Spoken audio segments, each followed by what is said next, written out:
पायामध्ये 20 किलो घुंगरू होते सर, डोक्यावर समई, त्याच्यावर 5 भांडे, त्या 5 भांड्यामध्ये 20 किलो तांदूळ, त्याच्यावर 30 दिवे होते. त्याच्यासाठी प्रॅक्टिस पाहिजे. आता त्याच्यासाठी 20 किलो घुंगरू आणायचे कुठून सर? सकाळी 5 वाजता उठून रेतीचे एक छोटे छोटे गठ्ठे केले होते, मातीचे रेतीचे, आणि ते 10-10 किलोचे माझ्या पायात बांधलेले होते, कारण की पैसे नव्हते जवळ.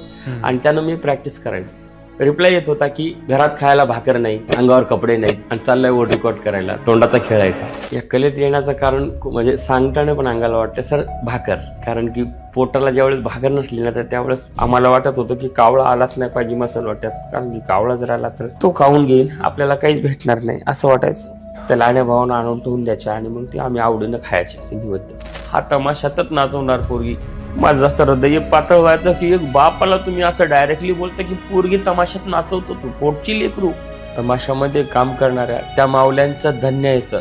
अपमान म्हणजे काही आम्हाला कलाकारांना माहितीच नाही. आईनं शब्द दिला होता की एवढी आवड आणून काय करशील तू, लाकडी आवड. मी म्हणलं नाही आई, मला एवढे आवड मिळवायचे की ज्यावेळेस मी जग सोडून जाईन ना मरण, त्या टायमाला फक्त मला आवडमध्ये जाळं.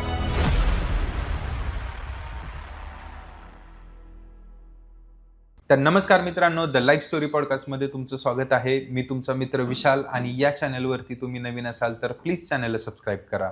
तर चला भेटूयात आपल्या नवीन पाहुण्यांना. तर त्यांची थोडक्यात छोटीशी ओळख सांगतो की ते परभणी शहरातून येतात आणि खूप छोट्या कुटुंबातून येतात. कलेशी त्यांचा काहीही संबंध नाही.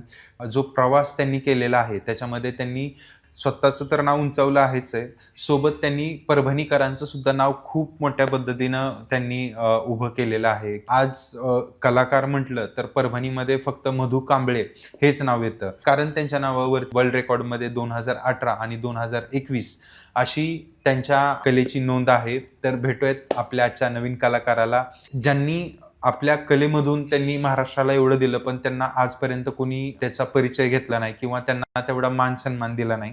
तर आपल्या चॅनलच्या माध्यमातून आपण त्यांना ओळख देण्याचा प्रयत्न करूयात, त्यांची ओळख करून घेऊयात. तर नमस्कार मधु दादा. नमस्कार दादा. नमस्कार. कसे आहात? मस्त सर, तुमचा आशीर्वाद.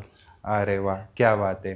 तर मधु दादा, मला थोडक्यात, मी तर प्रेक्षकांना ओळख सांगितलीच, पण मला तुमच्या तोंडून थोडीशी ओळख सांगितली तर बरं होईल. दादा, माझं नाव मधुकर कांबळे परभणीकर आहे आणि मी राहणारा परभणीचा आहे. आणि मला विशेष म्हणजे एक समई नृत्यमधून मला ओळखतात, की कोणी जर विचारलं की मधुकर कोणचा, तर तो डान्सर मधुकर, जे समई नृत्य करतो त्या नावाने मला ओळखतात. अरे वा. आणि तुम्ही मला हेही सांगितलं की गिनीज वर्ल्ड रेकॉर्डमध्ये तुमची नोंद पण आहे. हो सर, 2018-2021ची आहे माझी नोंद. अच्छा, बर. तो म्हणजे तो कसा झाला होता आणि किती वेळ परफॉर्मन्स करत होता तुम्ही? सर, सरांनी मला जे माझे सर आहेत